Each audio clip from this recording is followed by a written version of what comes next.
Friends, welcome in NEET PG 2024। जो all India quota का जो सीट रेजिग्नेशन है वो आज 12 PM जो उसकी विंडो है क्लोज हो जाएगी। उसी तरह जो स्टेट का जो काउंसलिंग शेड्यूल है 1 by 1 रिलीज़ होने लगा है। जैसे कर्नाटका का भी जो रिलीज़ हो चुका है जो काउंसलिंग शेड्यूल, उसमें जो उनकी चॉइस फिलिंग है वो 27 तक उन्हें एक्सटेंड किया गया है। उसी तरह जो यूपी का शेड्यूल भी रिलीज़ किया गया है। सबसे बड़ी स्टेट है जो प्राइवेट सीट्स के लिए। और जो यूपी में सीट रेजिग्नेशन है वो 25 है 2 PM।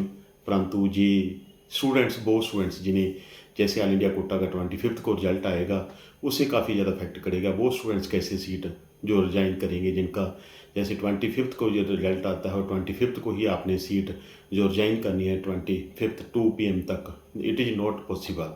को मिनिमम जो सीट रेजिग्नेशन है वो 1 डे उसमें होना चाहिए, 26 जो सभी स्टेट्स का मिनिमम होना चाहिए। उसी तरह जो MP का जो शेड्यूल रिलीज़ हुआ है वो भी जो देखो क्या काउंसलिंग प्रोसेस को जो इफेक्ट करता है या नहीं करता, क्योंकि उन्हें जो रिजल्ट की डेट है वो 29 जो उन्हें रखी है। जो सेकंड राउंड का रिजल्ट है, तेलंगाना का रिजल्ट पहले ही रिलीज हो चुका है।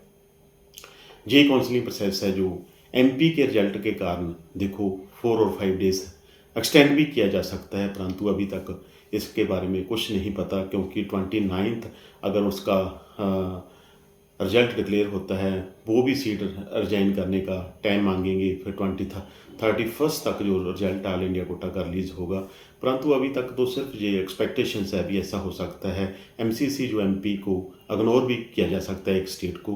और जो फिर जो विंडो है जो ऑल इंडिया कोटा की वो आज क्लोजिंग विंडो है जो 8 PM से स्टार्ट हो जाएगी। मॉर्निंग जो 8 AM तक जो चॉइस फिलिंग है एंड जो लॉकिंग है वो 23 जो 8 AM तक जो रहेगी। उसी तरह जो रजिस्ट्रेशन है वो स्टूडेंट्स, अगर किसी ने ऑल इंडिया कोटा में रजिस्ट्रेशन नहीं की तो आज लास्ट डेट है उसकी 3 PM जो उसकी विंडो क्लोज हो जाएगी एंड 6 PM तक आप पेमेंट कर सकते हैं। सीट रेजिग्नेशन में पहले ही आपको बता चुका है। अभी वो स्टूडेंट्स अगर ऑल इंडिया कोटा की सीट छोड़ना चाहते हैं तो फिर आज सिर्फ 12 बजे तक का समय है।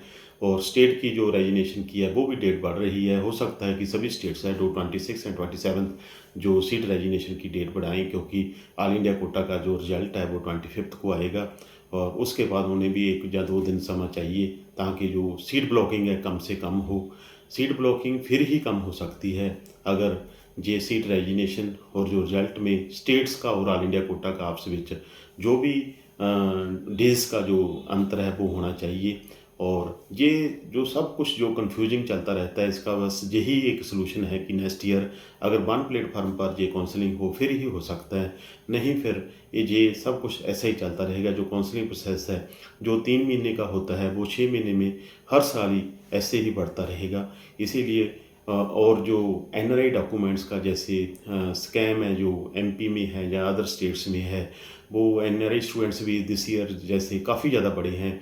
और थर्ड राउंड के जो ऑल इंडिया कोटा में देखें मोर देन 800, जैसे कि फर्स्ट और सेकंड राउंड दोनों को अगर मिलाकर भी देखें तो उसमें जो मैंने पहले भी बोला था उसमें 800 जो 810 जो इसमें जो NRI जो कन्वर्शन हुआ है। और ये भी जो मैं यही कहूँगा कि ऐसे चक्कर में मत पड़ो। और जो भी सीट है, अगर कोई सीट आप कहते हो बुक हो जाएगी, ऐसा हो जाएगा, कुछ नहीं है। जो भी है ऑनलाइन वे पर है, सभी राउंड है जो ऑनलाइन पैटर्न पर होने हैं।